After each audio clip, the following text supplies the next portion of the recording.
So from the time you submit a prompt till we get an output, okay, there are a lot of things that is happening at the back end which we as a user is not able to see. Okay. Now there is a 7-step process, I would say, which happens at the back end when we submit a prompt. Okay. Now this is very important to understand from a business analyst perspective also. Okay. Now, and first of all, AI does not understand any language. Okay. When I say AI, the models inside the AI. Okay. So ChatGPT is a tool. Okay. It's a user facing tool where we interact with or where we use different models to generate output. So it is based on generative AI. Okay. And generative AI is nothing but it's based on LLM, which is large language model. Okay. Large language model is a type of AI which is trained on large number of data sets or billions of data sets. Okay. Huge data sets. These data sets can be text, it can be audio, it can be video, it can be images, it can be codes, it can be anything. Okay. So they are trained on large data sets. Okay. And from those data sets, whatever they have learned, they try to generate output for us. Okay. So that's a generative AI, which is generative model. It generates, okay. It predicts and it gives us. Okay. So AI is not, it's artificial intelligence. Okay. It does not think like humans. Like we human think, okay, when we speak to each other, we know the emotion, the intent, we are understanding the tone behind what we are communicating. But AI is not doing that. Okay. AI is only generating output based on whatever it has learned. So think of AI or the model in the AI like a junior BA, okay, coming into your project, okay, or like an assistant with you. So whatever you train or the way you train that person is going to do the task in that way. Okay. If you don't train it properly, it will not do the task in that efficient way. Or another way to think is, let's say a person is coming from a previous project or some other organization into your organization. So if you don't tell the policies, the working process, what you do in your current organization, that person will bring whatever that person has learned in their previous organization, they will try to apply over here because they know that.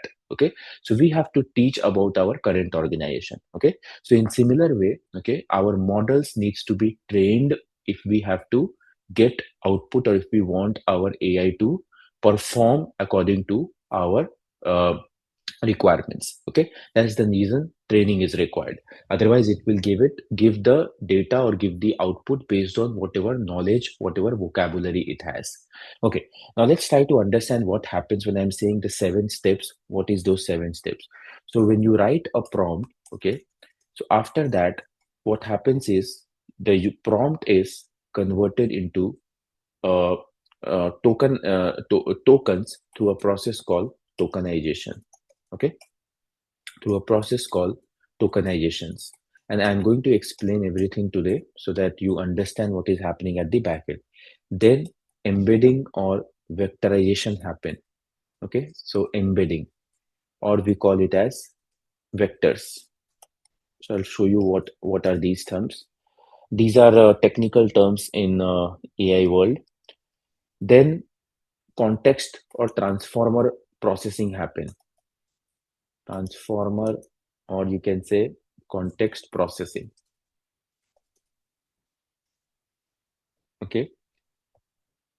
Then the next token is predicted. So next token prediction happen. Okay.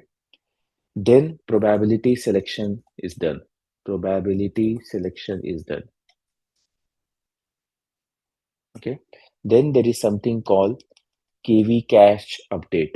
Then there is something called KV cache update.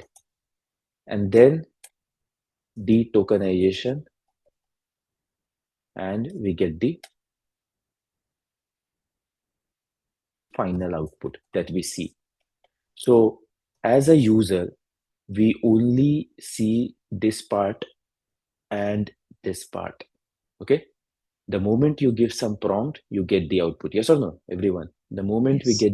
give the prompt, we get the output within few seconds, depending upon the model. So if it's a thinking model, it will take time. If it's an instant model, it will be very fast in giving you the output. But there are a lot of things that is happening between this which we are not aware about as a user. Most of the people are not aware, and this is something which I'm going to teach you, and it's very important for us to know exactly what is happening.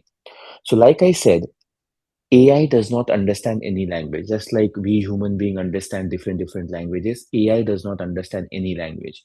You must be thinking that we are giving prompt in English and we are getting output in English. So AI is understanding our English language or any particular XYZ language. No, it does not understand any language. It's artificial intelligence, so it only understand numbers. Okay, it only understand numbers, mathematical numbers. It does not understand any of your language, any words or any, in this case English, to be very specific. Okay, so let's take an example. Okay, let's say if we put a prompt. So remember this, it does not understand any language. So let's say if we put a prompt, uh, create 3 user stories for an example. Okay, for an online banking, I'm just taking a small example, banking login feature. Is the session recorded? Yeah. Okay.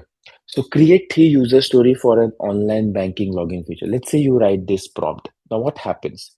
So first step is, like I said, tokenization. Okay. First step is tokenization.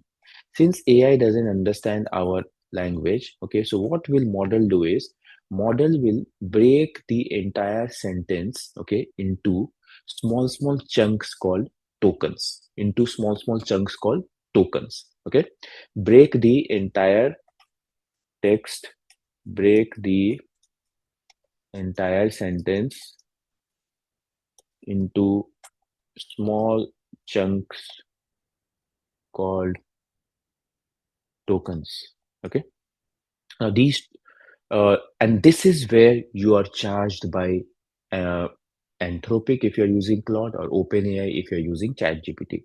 They are not charging based on how many prompts you are writing, or how big prompt you're writing, or how much prompt you are using. You are only charged on these tokens. Okay, so if there is an AI, there is only some tokens related to it. No words, no English, no all those things. Okay, you are only charged based on how much of token you are utilizing. But but let's understand what is actually a token. Okay, so what AI does is, when we put a prompt, when we submit a prompt, it breaks the entire sentence into small chunks called tokens. Now what is this tokens? Okay, now tokens, like for an example, uh, and this every model does it differently. Okay, so what I'm going to show you is a generic one. Okay, but it will depend upon something called tokenizer. Tokenizer is a tool which the model is using to break the sentence into small chunks, and it is different for every model. Okay, but let's try to understand using in a general way. So what it does is, so let's say it will, one token will be create. Okay, another token, 3 can be another token, so it will break the sentence into create, then 3 will be another token. Okay, user stories can be another token, user stories can be another token, for can be another token. Okay, and can be another token, online can be broken down into on and line, like this. It can be another token, banking can be another token, login can be another token. Okay, and feature can be another token. So our sentence is this, but how the model has broken it into how many tokens? 1, 2, 3, 4, 5, 6, 7, 8, 9, 10. It has broken into 10 tokens. So actually your input prompt, okay, is utilizing how many tokens? 10 tokens, which we don't know. Again, It is not necessary that each word will be broken down into one token. It can be a combination of words will be treated as one token. It can be one word can be broken into sub words and it will be treated as multiple tokens. Okay. In fact, spaces are also taken as token, apostrophe, comma, okay, syllable, all those punctuation marks, they are also treated as token. So how they are treating the words as a token, that the models do it in different way, but the concept is same in every model. It will break the words into token. So how your input prompt, just now we saw how many tokens it is utilizing. It is utilizing uh, 10 tokens for an example. Till here it making sense, Yes. everyone? Okay. Yes, Diwakar.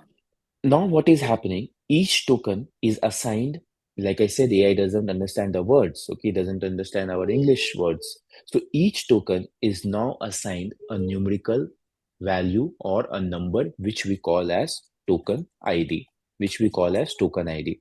Now create will be, let's say, assigned for an example 10584. 3 will be assigned as, let's say, 18. Okay.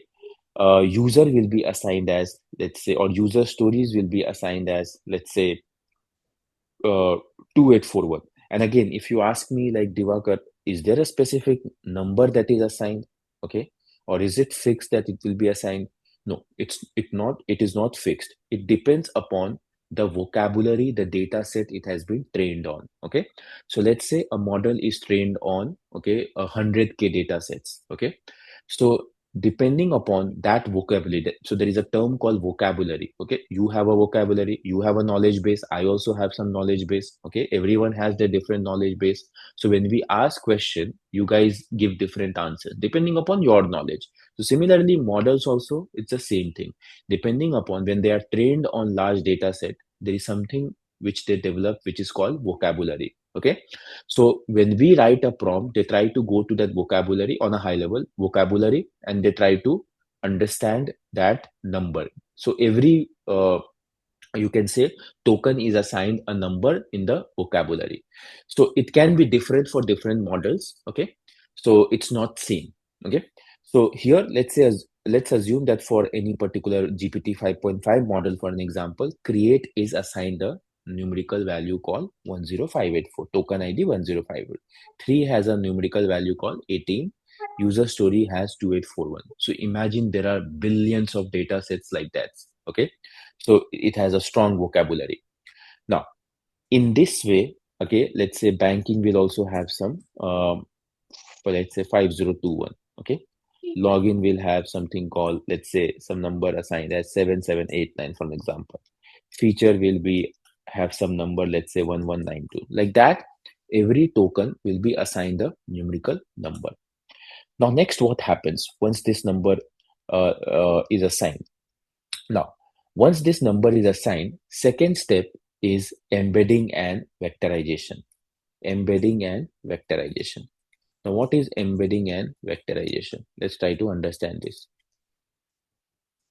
So first step is clear. It breaks the sentence into small chunks called tokens, and every token is assigned a number which is called token ID. Okay. Now, these token IDs now, okay, these token IDs, these numbers are now converted into vectors. Now converted into vectors. Now, what is vector? Vector is nothing but it's an array of numbers. So array, I don't know if you guys understand array. So if you are from programming field, array is nothing but it's a list of numbers like this. Okay, we call it array. So list of numbers. Okay, so it converts the token ID into number, into vectors. Okay, vector is nothing but it's a list of number that represents meaning. Okay, it's a list of number that represents meaning. Like for an example, let's say what banking, the token ID of banking is 5021. Now, what it will do is it will convert that 5021 into number, into list of number. I'll tell you what is numbers. Okay, first let's understand. Let's say, for an example, the array of numbers will be something like 0.21 minus 0.45. Okay, something like this. 0.88, okay, 0.12, and so on. Okay, so it converts the token ID into number. Now these number actually helps the model to understand what is banking, what is login, what is feature, what is user story, what is create. Okay, it tries to understand. Okay, now let's try to understand now what is this token ID and how it is different from these vectors. Like I said, it converts the token ID into these vectors. Okay, so think of token ID as a label. Okay, think of token ID as a label or as a code. And vector is nothing but it is referred to as meaning representation. Okay, so simple example, let's take an example, this same example. Okay, so what it does is, if we so banking for an example. Okay, so when we say token ID 5021, so AI model does not understand banking, it understands 5021. So when to 5021 means the model will go to the vocabulary item number 5021. Like I said, it is trained on huge data set, it has vocabulary. So model will go to 5021, okay, that label, that's a understand it as a label. Okay, imagine, okay, all these things, because mathematically we will not be able to see all these things, but imagine that there is a label. Okay, imagine it as a library. Okay, in the library, okay, there are categories made, correct? So if you want to look for science book, so science is one of the category, so you can go to that category, okay, and you will get all science book. Yes or no? That's Yes. how it happens in library. So Yes. similarly, you can imagine 5021 is a code, okay, where all the banking related terms are there. Okay, so what are the similar terms related to banking? Okay, so banking can have banking can very be closely related to, for an example, finance. Yes or no? uh, Account, transaction, correct? These are very similar words with banking. Loan, payment, correct, and so on.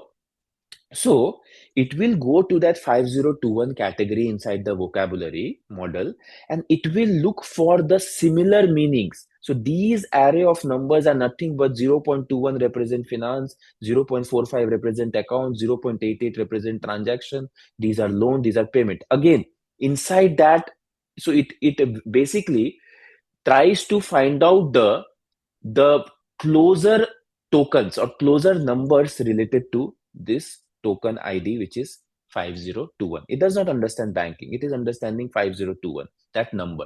So it goes to that vocabulary, okay, it takes that label and tries to find out that closer to 5021 meaning. Okay, what are the other numbers which are closer to 5021? Numbers closer means not 50020 not like that. Okay, when it is trained, okay, during that training it will try to remember what are the closer number related to 5021, which in other words is nothing but banking.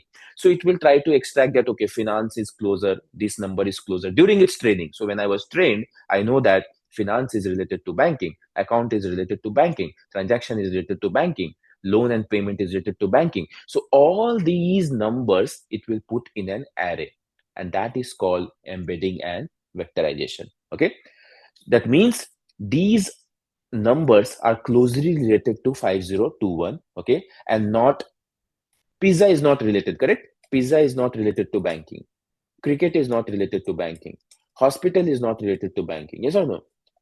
Yes. Mountain is not related to banking. So these numbers are not related to banking. So it will not go and try to find these numbers. It will try to find these numbers because these, during the training, it remembers that these are closely related to this term, this token ID 5021.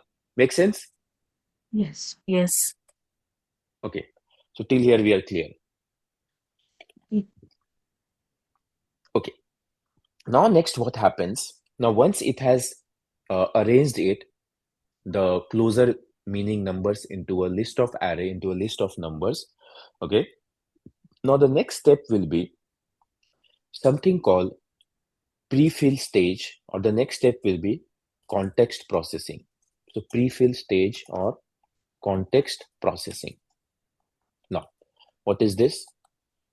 Now, what model will do is the model will process your entire prompt. Okay, the model will process your entire prompt that you have written before giving any answer or before generating any answer. It will process the entire prompt. So there is something called self-attention mechanism that model uses. Again, these are technical things in AI/ML world. Self-attention mechanism. There is a process called self-attention mechanism. Through this self-attention mechanism, it tries to understand the relationship between the different token IDs. Okay. In other words, different words. So I'm not using words because it doesn't understand the word. Okay. But just to explain you, it tries to understand the relationship between 105848182841502177891192. So it will try to, please be on mute, whoever. Jansi, yeah, you can be on mute. Yeah. So, yeah, it tries to understand the relationship between these tokens. First step again, let's go. First step, it breaks the entire sentence into these token IDs. Now, then it goes to those labels, those token IDs, and try to find the similar numbers and arrange those numbers into a list of array, into an array format, which into a vector format. Okay, so all the closure numbers are now here. Now it will try to understand in your prompt all the token IDs, how they are related to each other, and that there is a process called self-attention mechanism which it uses. Okay, tries to understand the relationship between your words. For an example, when you write this prompt, okay, create 3 user story for online, so it understands that create is nothing but you're trying to generate output. Okay, you are asking for generating the output. 3 is nothing but you are asked the number of items that should be there in your output. User story is nothing but it's something related to agile. Okay, online banking is nothing but it's a domain. Login feature is nothing but it's a functional area. So self attention helps the model understand which word matters to each other. Okay, which word matters to each other. So user story is linked to create. 3 controls the number of stories, like that. Okay, so it tries to understand, okay, the entire prompt and how these token IDs are related to each other. In a on a high level, you can understand like that. Okay, it is trying to understand how these token IDs are related to each other.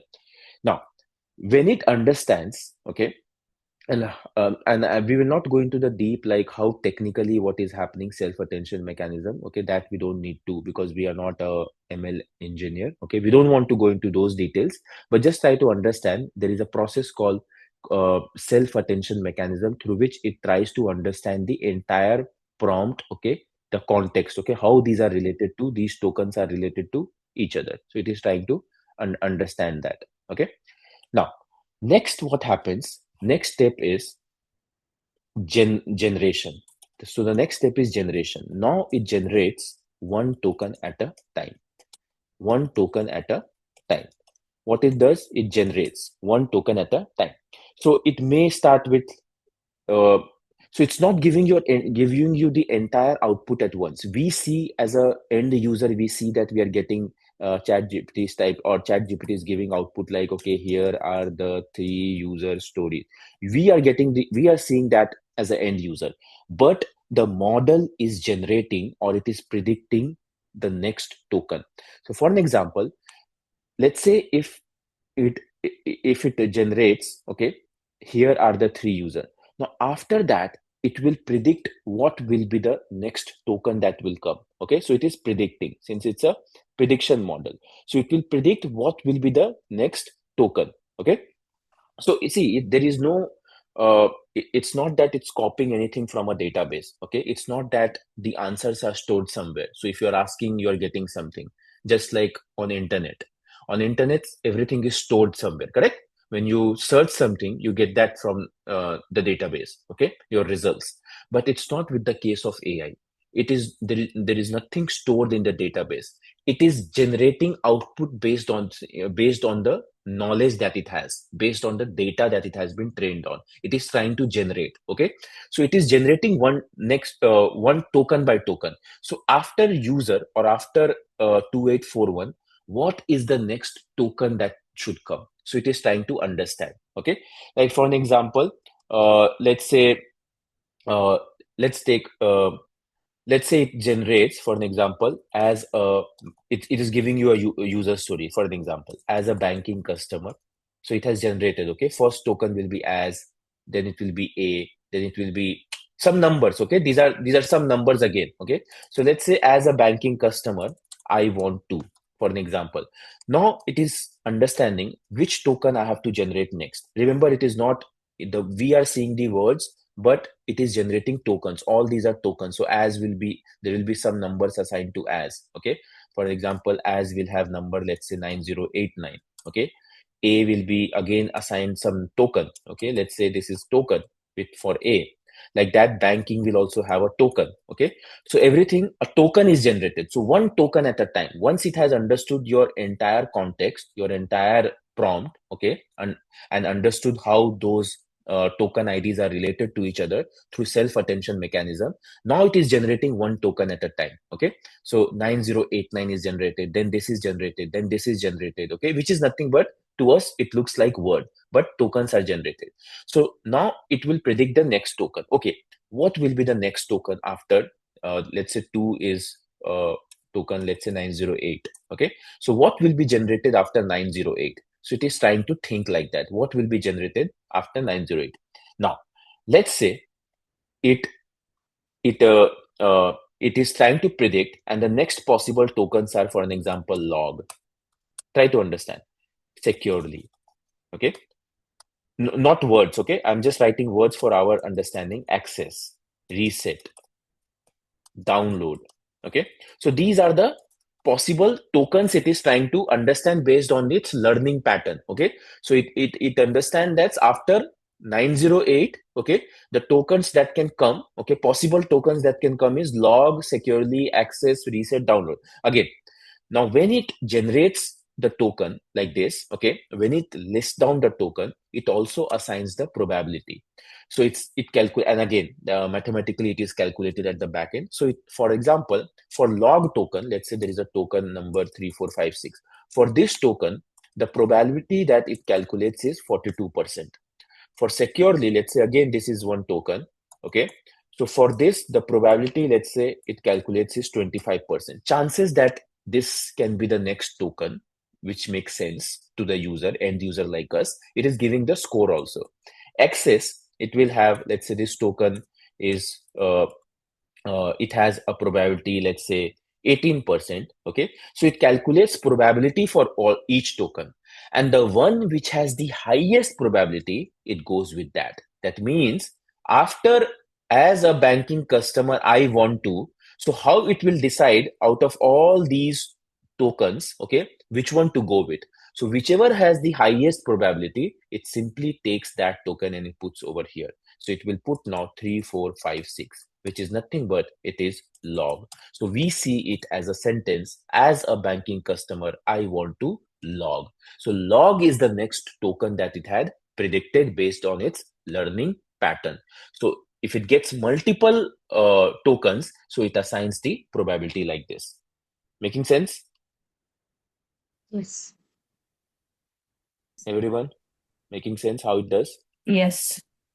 Okay, Yeah. now the next step is, okay, something called KV catch. Okay, something called KV catch. Now, what is KV catch?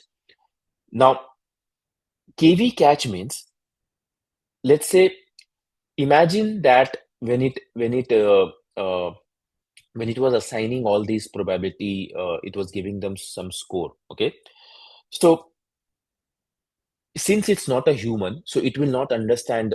So we are human, so we know that, okay, you asked me a question, so I will put that in my memory that this is the question you are asking, to generate 3 user story for online banking login feature. Okay, so but model, what it does is, it stores.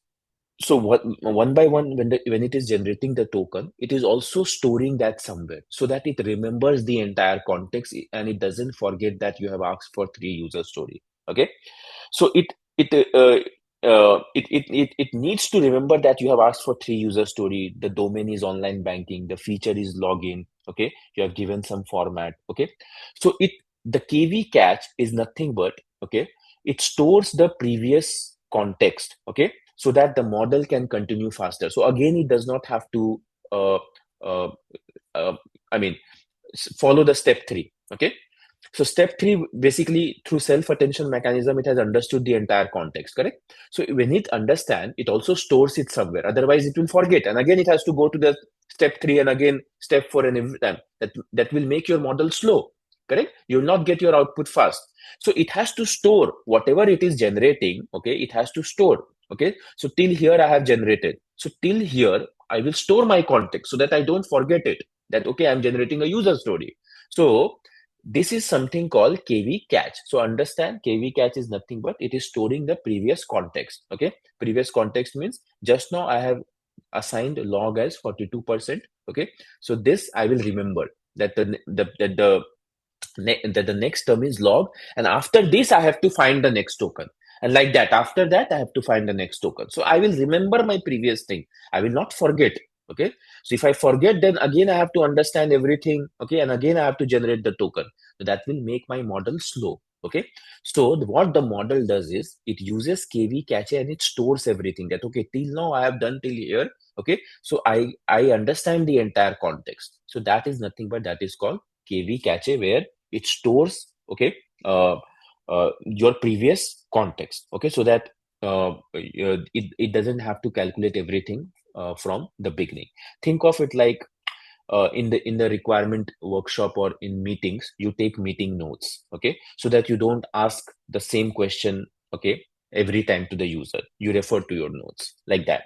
It stores so that it doesn't have to again remember everything.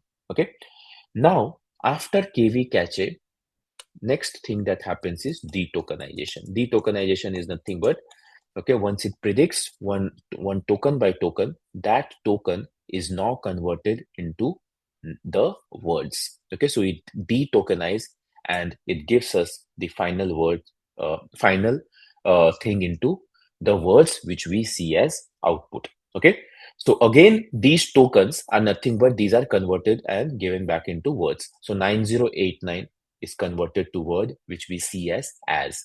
For this token is now converted to word which we see as a letter A.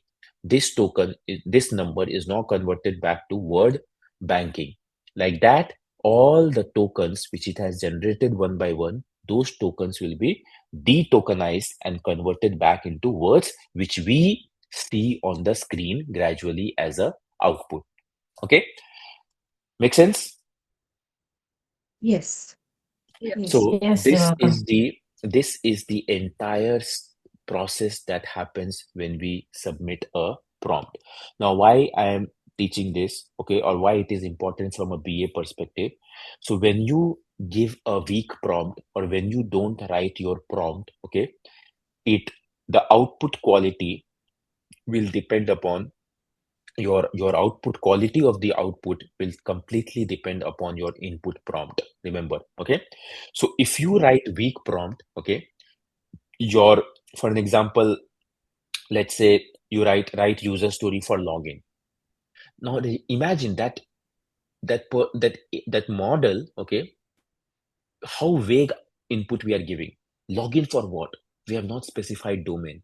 Okay, so we have not specified how many user story. So it will take time to convert. First it will convert that into token IDs.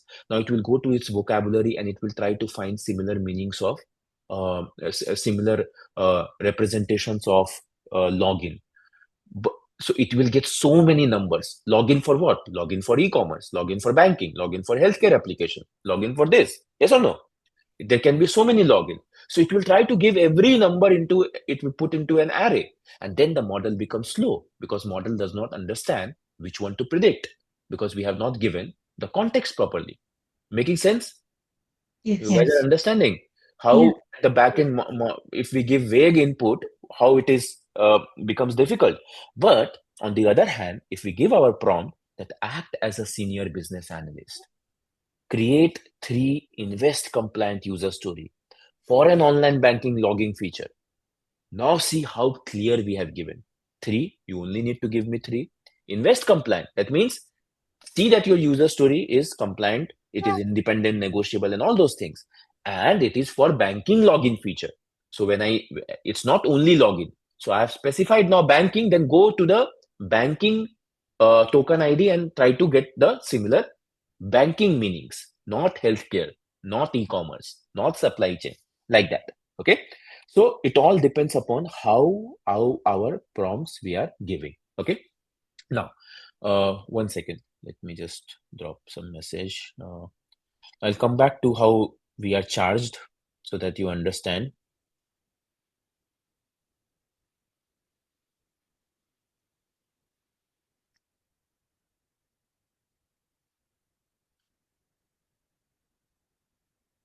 Okay, so now what happens is, so I told something called over here input prompt. Just now we saw that it utilized 10 tokens. That means it converted into 10 tokens and 10 tokens were utilized. But when you are charged from companies like OpenAI and Anthropic and other companies, okay, you are not only charged for your prompts, that means your input tokens, okay, you are also charged for the output tokens, okay, you are also charged for the output tokens, okay, not only for input tokens, but you are also charged for the output tokens. So your total cost, when it is calculated by, let's say, OpenAI, it's your input token plus your output token. Okay, and there are others also. So I'll just write and the context that you provide. You upload any document, images, or anything, so you're charged based on that. So it's not only the input token. It's not only we think that. So you said that how much token we are utilizing.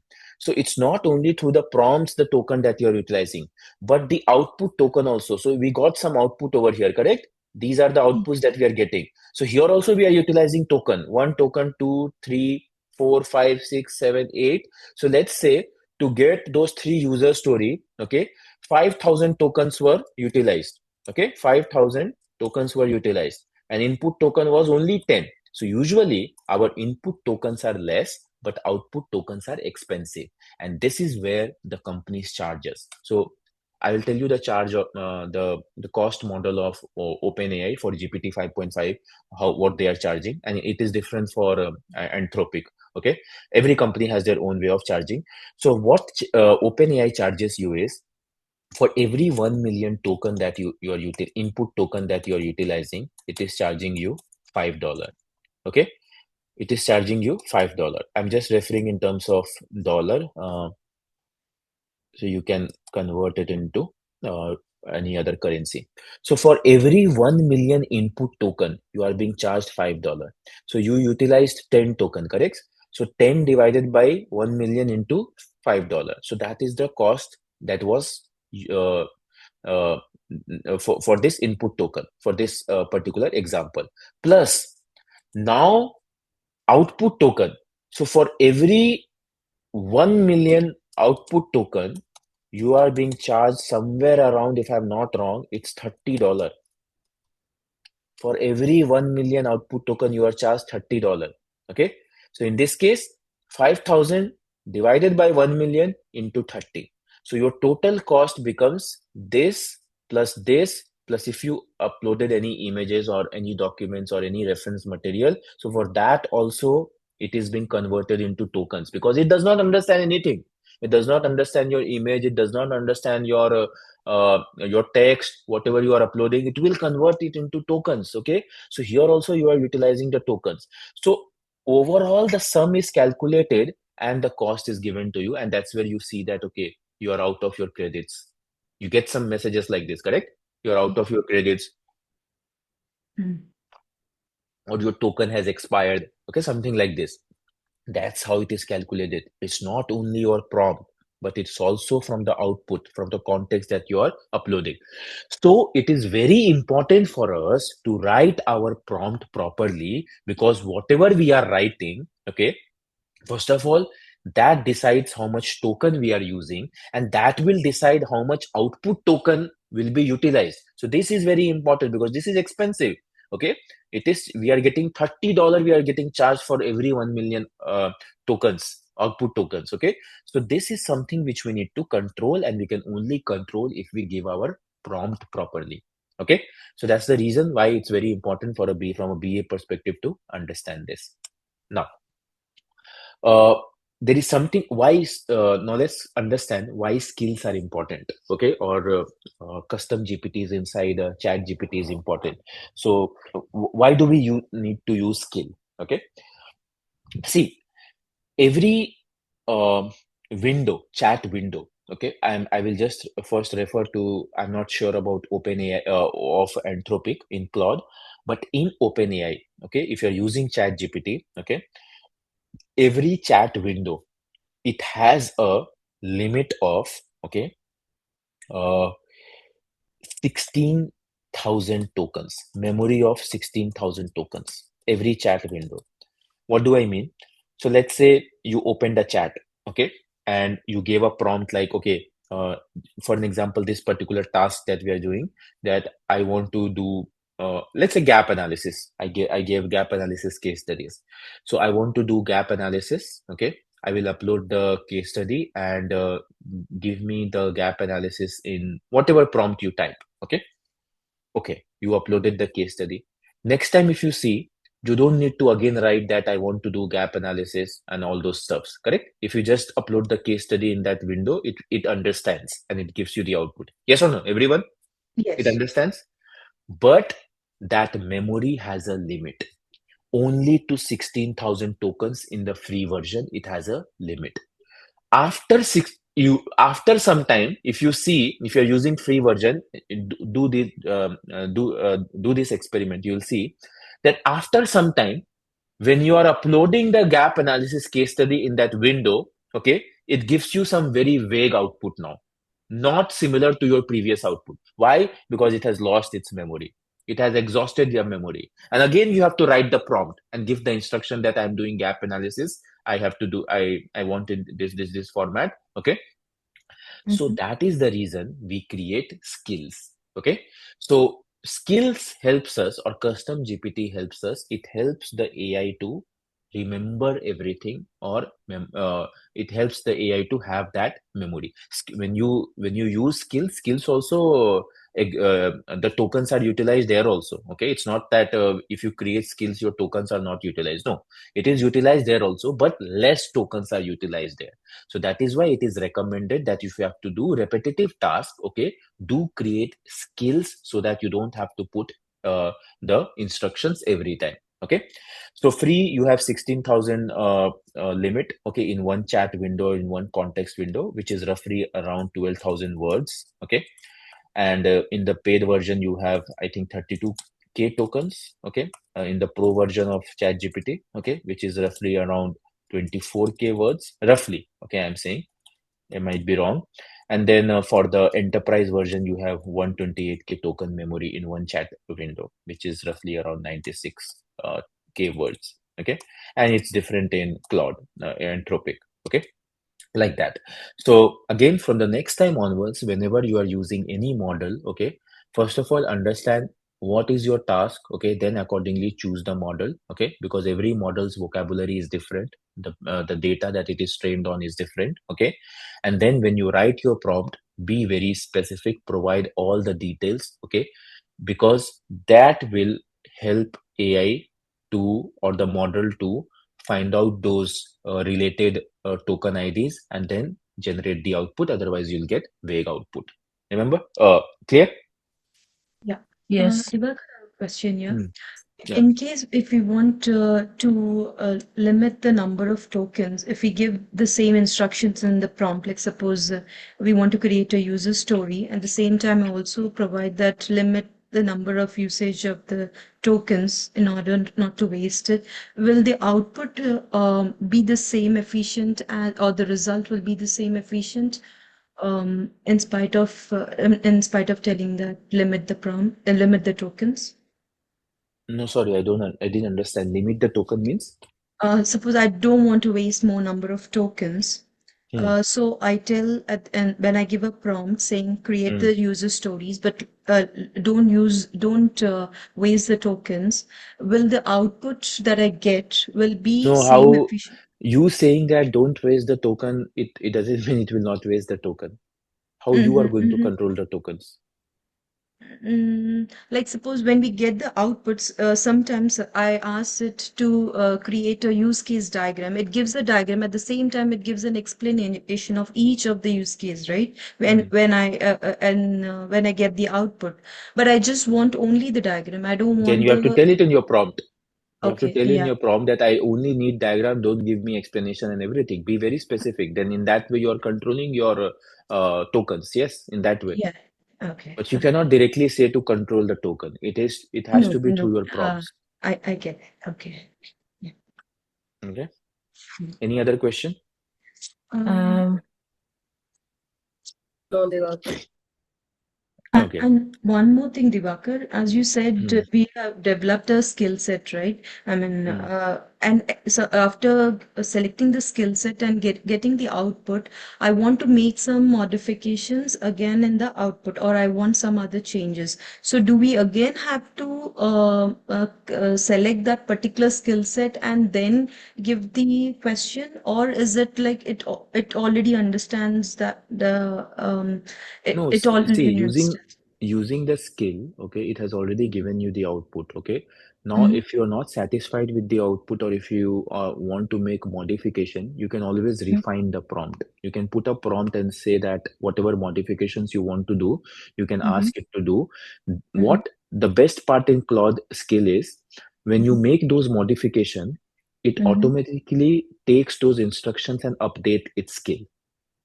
Oh, okay, okay, okay. Okay, it automatically does that. So from the Yeah. next time onwards, if you invoke the skill or if you use that skill, you will see Mm-hmm. that it remembers your all the instructions, the updated instructions also automatically. Oh, okay, okay. Mm. Yeah, it trains itself.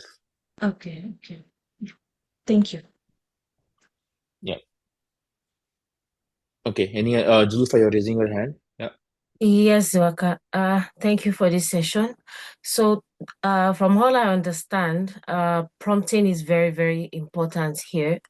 Hmm. Being specific when we are giving our prompts, because AI doesn't have any information. It depends on what we Correct. give into it, right? Hmm. So, if you have a subscribed version, does it mean that you have unlimited amount of tokens? No, no, no, never. You don't. It doesn't have. No company gives you unlimited. I don't remember. I may be wrong, but is there any company who provides unlimited token? No. I think there is a limit Okay. to the tokens. I might be wrong. I am not sure. I have pro version, okay, in Mm, ChatGPT. Uh, it is see maximum limit is 20 GB of files and something. More than that, you cannot upload. Uh, but I might be wrong on this. I have to check that. Are we getting okay. so when you go to their plans, you will see whether they have mentioned it's unlimited or not. Just see over there, check over there when you go check that Oh, when you take their plan. okay. Okay. But I Thank don't you. think so any company can give you unlimited token because it costs a lot to operate a model. It costs a lot Mm, by companies. mm, Okay. It usually costs a lot. So they cannot give us unlimited tokens. No. yeah. It's like Mm, we are subscribing and we are getting free access, unlimited lifetime. No, I don't think so. There will be a validity.